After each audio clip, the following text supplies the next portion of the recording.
ଜୟ ଜଗନ୍ନାଥ ଜୟ ସୀତାରାମ ସମସ୍ତ ଭାଇ ଭଉଣୀ ମାନଙ୍କୁ ମୋର ପ୍ରଣାମ। ତ ଆଜି ରାତି 12:30 ହେଇଛି।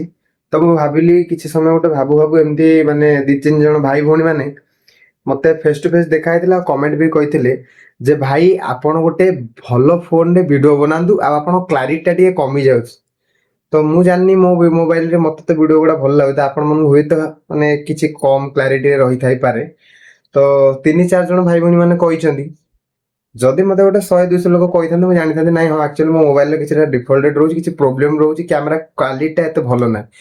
ଯଦି ଆପଣମାନଙ୍କ ମତାମତ ଅଛି ନାଇଁ ଭାଇ ହଁ ଆପଣ ଗୋଟେ ନୂଆ ମୋବାଇଲ ରିଫର କରନ୍ତୁ ତ ମୁଁ ନିଶ୍ଚିନ୍ତ କରିବି। କିନ୍ତୁ ମୁଁ ଏବେ ସେଇ ଷ୍ଟେବୁଲ ଆଉ ସେଇ ଷ୍ଟେଜକୁ ଯାଇନି ଯେପର୍ଯ୍ୟନ୍ତ ମୁଁ ଗୋଟେ ମୋବାଇଲ ଆଇଫୋନ ହଉ, ଆଇଫୋନ 17 ପ୍ରୋ ହଉ, 15 ପ୍ରୋ ହଉ, 16 ପ୍ରୋ ହଉ, କି ଘୋଡା ହଉ କି ହାତୀ ହଉ ମୁଁ କିଣିପାରିବି କି ନାହିଁ।